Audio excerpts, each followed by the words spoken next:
All right, everybody, how are y'all doing? Welcome to week 5. We're going to be talking about the evolution of helping. Okay, so if you've already read this chapter, you're going to understand what I mean when I say this. But man, I was frustrated with the way this chapter started out. I was just like, I don't know. But as I moved on, it got very interesting. The frustration was just the severe and ridiculousness of the evolution stuff. So if you haven't read it yet, read it because you're going to be like, oh my, I see what you mean. Very interesting. So I just gave it the credit that it needed, and that's none. Just mentioning it there is about it. So there you go. So when we look at, and this is some of this is, it's kind of I mean, it makes sense, but it's kind of deep and long and not super long. But oops, sorry about that. My phone just whistled in my pocket. Okay, I will hush that up. Okay, so just a definition of a couple of terms, and you may have your own definitions of these terms to some degree, and that's okay. So when someone is very self-sacrificing and really does not weigh the cost. It costs them either financial resources or emotional or physical resources, time, and they don't really necessarily expect anything in return. Sometimes to some degree, but it's not really balanced, right? So maybe appreciation is all you expect in return, or friendliness, or warmth, or a smile, or whatever, right? So or the good feeling that you helped somebody. Sometimes that's enough. So that's altruism. Selfishness is just the opposite. Literally, when we gain, we do something, um, it costs somebody else something because we didn't do something or we did do something. Let's say that your job is to wash the dishes and you didn't wash the dishes and your spouse came home and washed the dishes. Well, and they're mad at you because it was selfish of you, because you knew that when they got home they would wash dishes and you were supposed to do it, but you did, well, I just didn't get to it yet. Okay, ultimately it was selfish because you didn't think. That might have stepped on somebody's toes, who knows, right? Um, and then if there's a cooperative interaction between people, both parties gain relatively equally. There's never really a perfect equal, and certainly our perception of what's equal or fair. Whew, I hate that word, but my kids, I'm like, you can't use the word fair, don't use the word fair. They found ways around that, but nonetheless, life's not fair, but equitable, just, right, balanced between two parties. And then spiteful is where both parties lose. So I'm doing something to spite you, and you're doing something in return to spite me, and all we're doing is just flinging hurt back and forth. Okay, so when you talk about empathy, um, where is my cursor? Hello, there it is. I don't know if that comes across as little bitty for y'all, but it is little bitty to me. It looks a little bitty here, so sorry about that. Uh, okay, so when empathy is an interesting thing to study, and you look at human growth and development or developmental psychology, and you see this progression from birth to um, toddler age. Really is probably maybe 18 months, little pre-toddler. I think toddler age would technically start at 24 months, at 2 years old, but you begin to see right around that age generally, where a child will express or respond to distress of another child. They see they're in the play area or siblings around, and somebody's hurt and they start crying, and they're like, oh, they're looking. They may not be able to do much or may not do much. They may walk over there and like pat them on the head or something, but they begin to show this empathy. I would reason that that I really believe that when God created us, He took a piece of Him and put in us. Uh, Absent of Christianity, I'm talking creation, I'm talking beginning, I'm talking conception in the womb, that there is a part of our Father in us. And so I believe empathy is one of those characteristics. that God put in us. I think a lot of these characteristics are, and it's interesting to hear the evolutionists talk about how we've learned to cooperate so that we could survive. Well, okay, sure. I mean, there may be an element of that, but really, that ability to cooperate came from God. Um, so, difference between empathy and sympathy. I just want y'all to think about this. I'm going to give a uh, uh,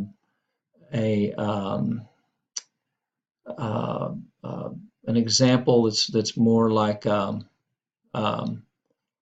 just an analogy. I guess you'd call it. There's a word I'm looking for that I can't come up with. So, if you fall overboard on the boat and I throw you a lifesaver, a float, that is sympathy. If I take the float and jump in the water with you and hand you the float and help you back to the boat, that's empathy. So sometimes sympathy can come across as where you're just pitying me. You may have heard that term or said that yourself or felt it. Um, so empathy in my mind is a little bit deeper. The textbook doesn't go into that, but anytime I talk about empathy, that comes to my mind. At least I don't think it did. If so, I missed it. Sorry. So Bowen, when you think about what Bowen did, it's really pretty amazing because with psychoanalysis being the dominant thought of the day, big time, and it permeated even for those that didn't agree with all of Freud's tenets of his theory, it permeated the thinking in a very individualistic way. So family was looked at as a bunch of individuals, and Bowen literally was the first to come along and say, no, it's really not that way. You're not just a bunch of autonomous creatures, but you are literally a part of an emotional system that greatly impact one another all the time. And for those of you who are in a family, yeah, raise your hand if you're not in a family. And I don't mean you may be living alone, but you're still part of a family, right? You were born and raised into a family, adopted into a family, fostered amongst many different families, whatever the case, you've experienced family. And you understand that this interaction is intense and it's emotional, and then there is a connectedness, even in the midst of attempting to separate ourselves from our family. There is oftentimes our responses are um, um, really at the heart, they are about our connectedness and about our part of the system. Maybe we don't like our role and we want to remove ourselves, but anyway, we'll balance that out as time goes through. So when we think in terms of systems theory, and remember Bowen is not the only one. There's Satir and Minuchin, and I won't go on naming a bunch, but the whole systems way of thinking is not about autonomous individuals that happen to be in the same place. It impacts the family and the family's functioning, the emotional structures, how we impact one another, reciprocal. We've talked a little bit about already reciprocal relationship, back and forth impact. And then it goes way beyond just the family. We take it to work with us. We see it at church. We see it in our communities at large. The impact is really unfathomable almost. It's hard to wrap our brain around how far-reaching the impact is of this interaction process that we have. When we look at life and people and humans in this light, through the lens of systems theory, it gives us insight that's not even available to us if we look at everybody running around as a bunch of autonomous individuals, which I think is very good, in my opinion. I think there's a lot to be said about systems theory. I'm not a purist, but I do believe that there's an incredible amount about it that is extremely valuable and accurate. So we have this tendency to respond to others in distress.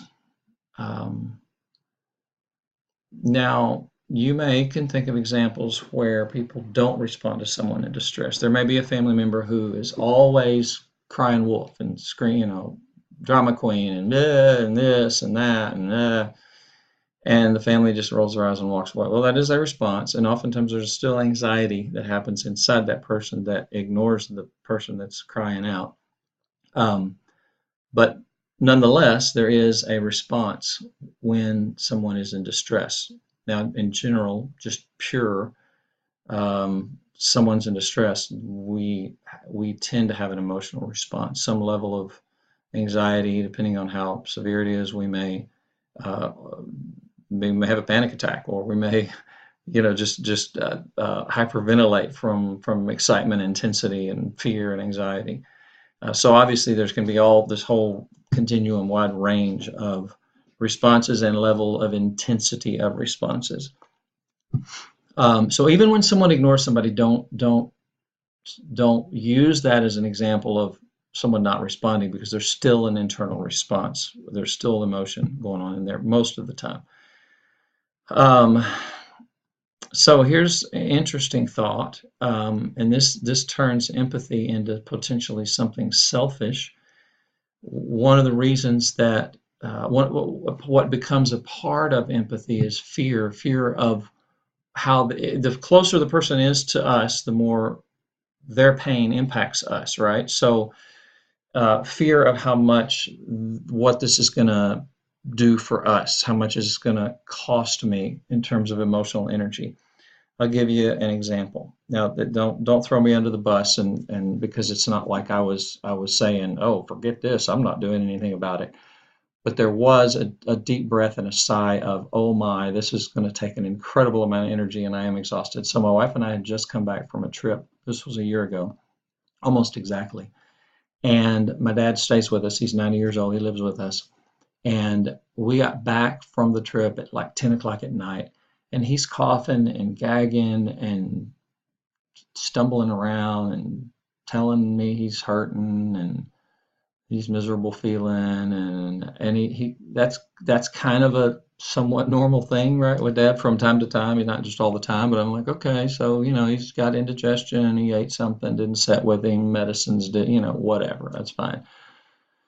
So I actually called a friend or texted a friend and ran it by them, because I was thinking, I was exhausted. I remember just plop back on the couch saying, okay, Lord, what on earth am I going to end up doing here? Ended up taking him to the hospital. He was having a heart attack. We caught it early. We caught it quick. I didn't linger forever, but it took a little minute to kind of evaluate him and process it. But there was the part of there was a level of fear and dread of like, wow, what's this going to be like for the next, few hours, which certainly I was up most of the night that night. I think I may have no, I think I came home and went to bed at 6, and my wife went back and she slept, and I went to the hospital. We both went to the hospital. I stayed with him, and she came home and slept for a few hours and went back and relieved me at 6, and I came home and slept for a couple hours and then went back up there. And then, of course, our life changed, and his care increased with intensity over the next several weeks and month or two or three, and then he actually recovered really well, and he's doing great right now. So there is a level, however selfish or unselfish, sometimes it's realistic, of wow, what is this gonna cost me? Um, there is freedom. The word freedom. Is this going to encroach upon my freedom? Yes, it is, and it did. It can be anger at someone for being needy, for having a problem. There can be um, a sense of feeling overwhelmed based on how big or small the problem might be. Oh, did y'all hear that? That was my Adobe, one of my Dobermans barking. Okay, this is, guys, looking suspicious.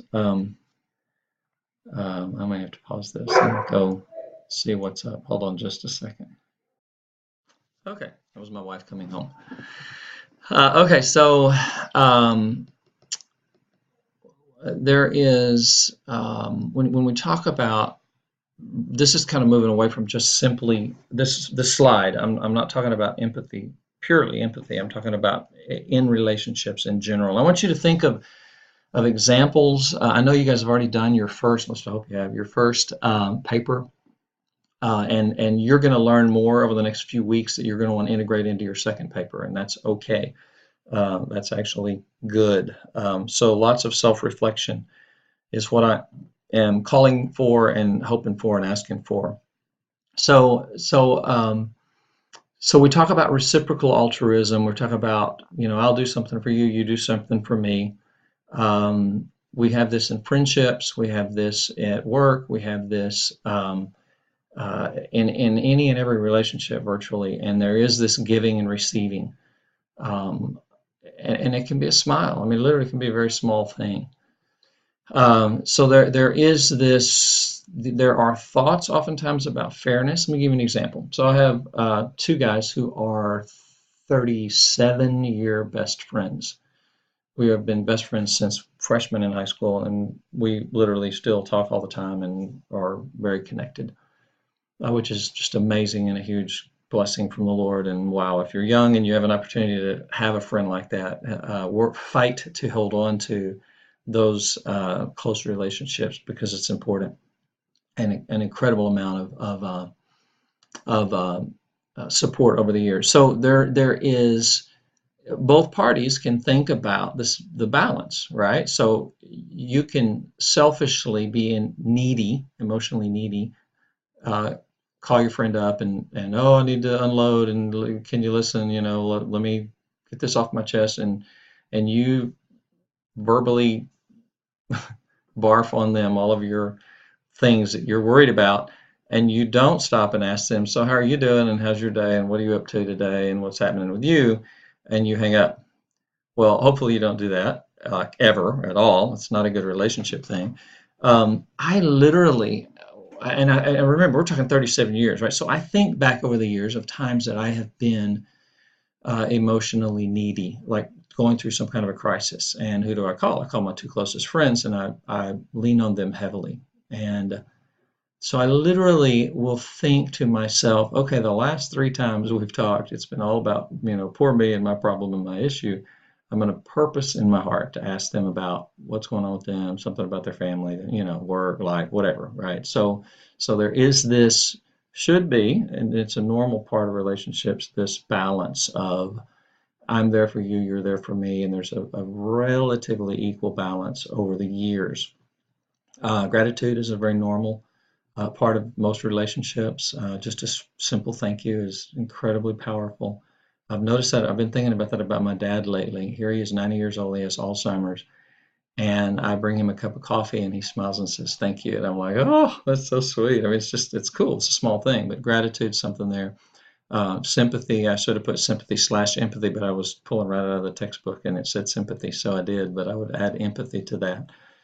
Guilt. Sometimes we feel guilty for not being able to be there for our friends. Maybe you had a friend needed you to help them move and you couldn't because you were out of town or you had something going on and you still felt guilty about it.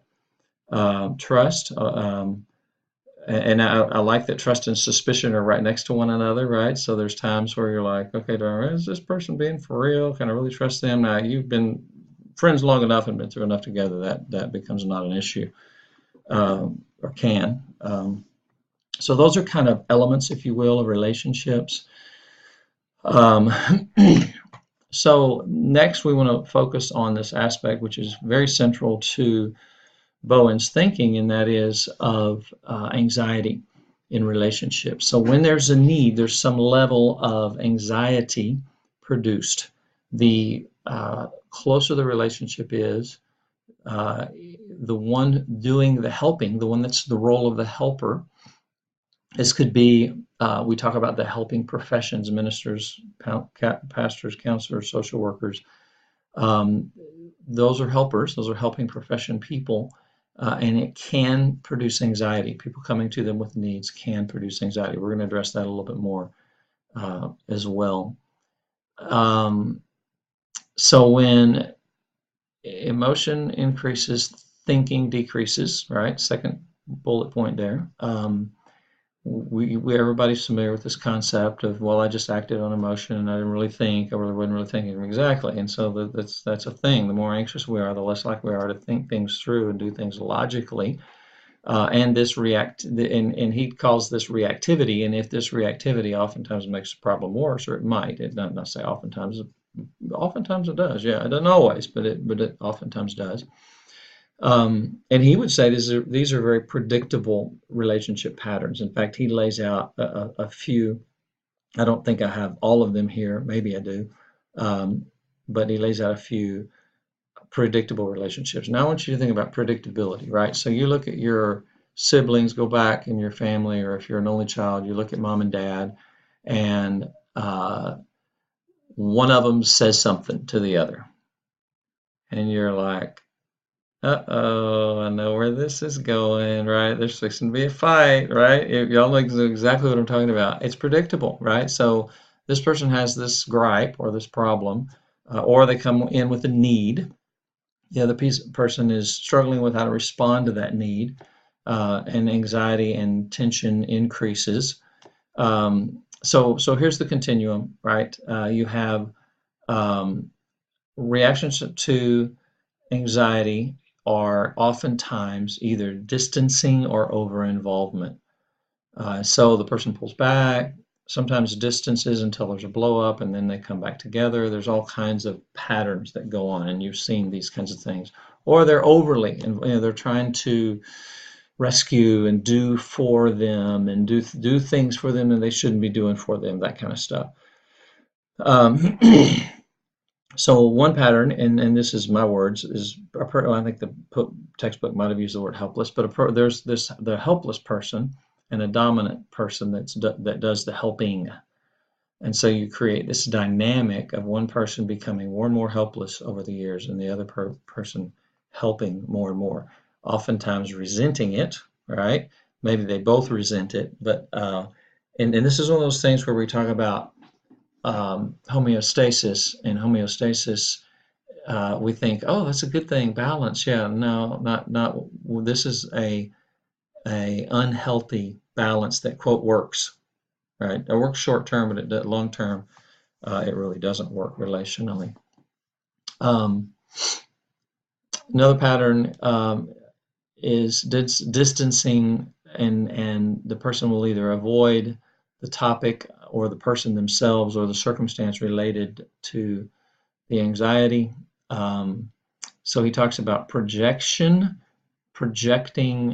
feelings onto someone else, and this is a process wherein the family projects their anxiety onto the one person that's the needy one, uh, paying too much attention to them oftentimes, or frustrated that they need help and just kind of and avoiding them, right? But either way, there's something going on between this person that's in need and the people and the rest of the family, and it literally can be an entire family against one person, against the symptom bearer, we'll call them. Then a triangle is created, and then multiple triangles are created, and you have interlocking triangles. I jumped down to the last bullet there, sorry.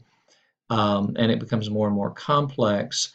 The person that is the least comfortable is is considered the outsider, is trying to work their way back into the inside, or into closeness, or into togetherness. Remember, we have this, and according to systems theory, we have these two opposing forces at work at the same time. One is autonomy, independence, and the other is there I am, and the other is togetherness and connectedness. So we're torn between those two things. We need some of both, and sometimes it gets out of balance, and we're like, oh, and it causes challenges and problems for us.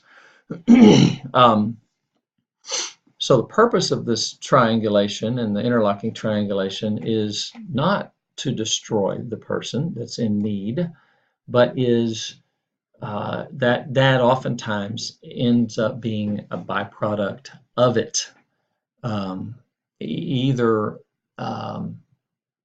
usually that destruction is in the form of them becoming more and more helpless, more and more sick, and the system literally keeps them sick because it plays a role. It helps the family disperse some of their anxiety. They're dispersing their anxiety onto the person, which causes the person to be more sick, and the cycle continues. It becomes a subconscious, useful illness, if you will.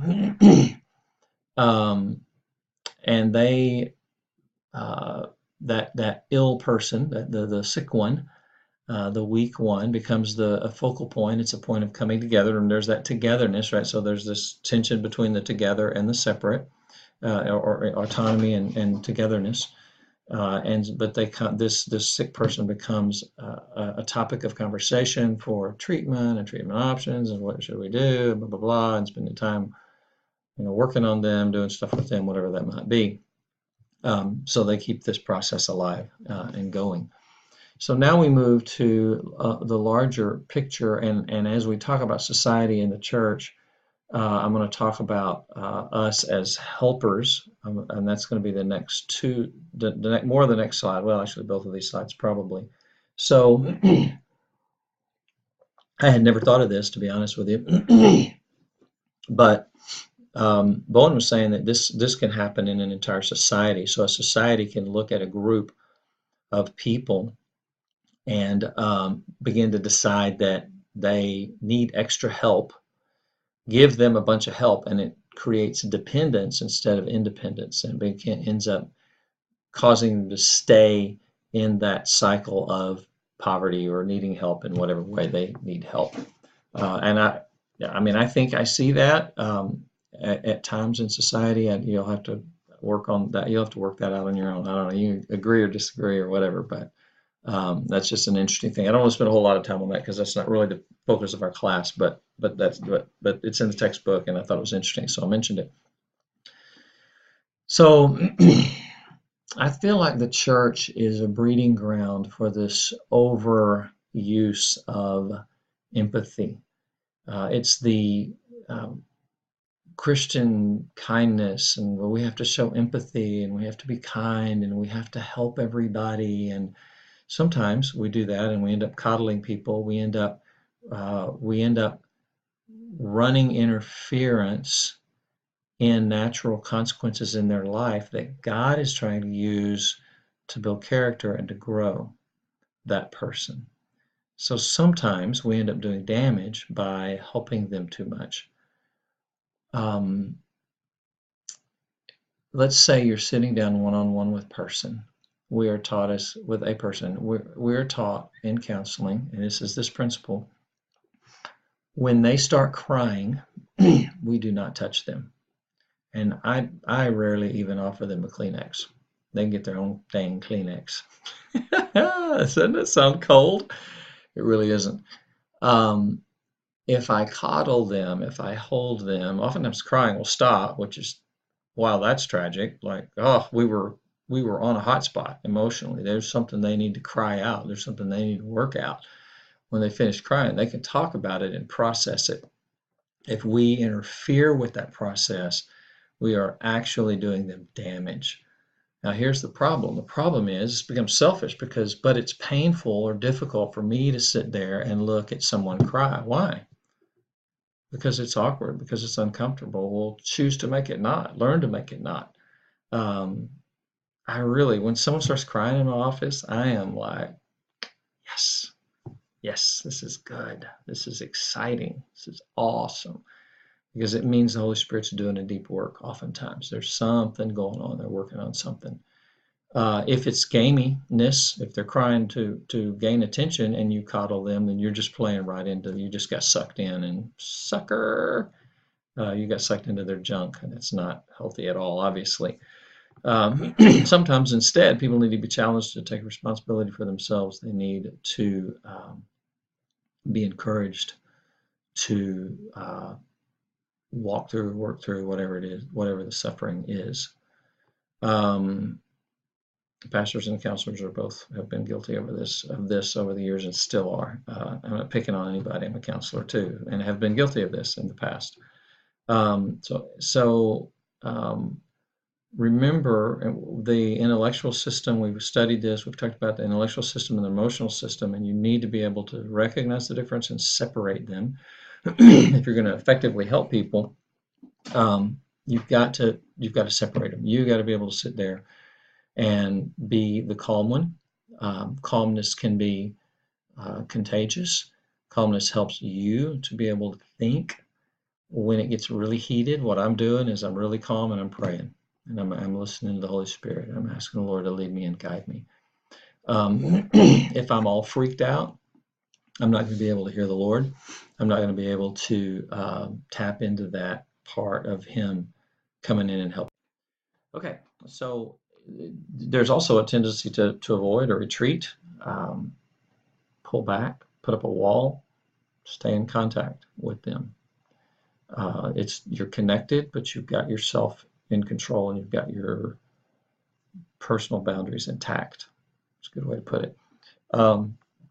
Relate to the whole person and not a diagnosis or a problem. Don't relate to them as though they're this poor little sick person, but as one who has a mind and an intellect and a relationship with the Lord, if they do, relationship with other people, resources, which, by the way, those relationships are resources. Respect their autonomy. Sometimes people are like, "Oh, I don't want to do this," or "I don't want that." And that's okay, cool. Yeah, that's completely your choice. I understand. And it's like sometimes it's like, whew. I've looked at people and said, I'm perfectly at peace with you making a decision to do that. And I'm thinking to myself, it's going to be a disaster, and I know it, but it's your choice, and I respect that. Rich young ruler came to Jesus. We know he was serious because he ran to Jesus, and rich rulers in that culture didn't run to anybody. And he got down on his knees. Rich young rulers certainly don't get down on their knees in front of anybody. And at the end of that transaction, y'all know the story, he walked away sadly. Jesus was like, okay. And what did Jesus do? It says, and he turned and continued to teach his disciples. Is he heartless? No. He was allowing people to make their decision. He was respecting the person's autonomy. We are not responsible for results. Not everybody that Jesus preached to accepted and changed. We're not responsible for results. We're responsible for truth and to do the right thing. So when it comes to problem solving, we don't fix their problem for them. We can talk about concepts and principles. Hopefully they'll get it. You can kind of work them some on that, but they need to come to a conclusion, not you. Your position with people needs to be defined in terms of its limitations. As a counselor, I may say something like, I'm a facilitator. I don't solve anybody's problems. I don't fix anything for anybody. Y'all fix it. I facilitate. I'll help. I'll be a part of the process as much as you'll allow me to, but you have to fix the problem. That also, by the way, gives you a bit of peace, helps you to relax some. Allocate resources in a balanced way. This is for you in the counseling room. This is for you as in your own families. This is for you to teach families. So in other words, if a family gives all of their emotional energy to this special ill person, then there's no emotional energy for anything else or each other, including leisure and laughter. And the book talks about that a little bit as well. Stay connected with every member of the system. In other words, don't take sides. Don't get sucked into a triangle that has you on one side or the other of an issue. And you just have to sometimes tell them, I'm not going, if I answer that this way, I'm on your side. If I answer that this way, I'm on your side, and I'm not going to be on anybody's side. So what do you think needs to happen? How are y'all going to work that difference out? That's what needs to happen, not me agree with one or the other of you. Like, it can be challenging, and you have to circle that wagon multiple times. They may come back to that several times. Sorry about that. My iCloud keeps telling me I need to update. They want me to buy more storage. Keep objective, keep your thinking, keep your head on square, keep your head on straight, stay calm. And this is back to stay calm. And try to be open with everybody, try to have open relationships and teach them to have open relationships with you. Okay, so today was some really good practical stuff, maybe some heavy stuff to think about. The thought of you helping somebody is actually a selfish act. It's going to be hard for some of you to swallow. I want you to ask the Holy Spirit to reveal that in you if that's been the case for you. I'm helping you so I can walk away and say I helped people. I'm helping you for the rush or the good feeling of making you feel better or helping you. I'm helping you for the social kudos that I get from others for helping you, right? So motives are huge and implicate via implication throughout this whole today's talk. So I hope you guys process this information well. I enjoyed it. I hope you did at least a teeny bit. I know it's just kind of rough, this one-sided thing, but it is online education. You guys have a blessed rest of your day, night, evening, whatever it is, and I'll see y'all on the next video.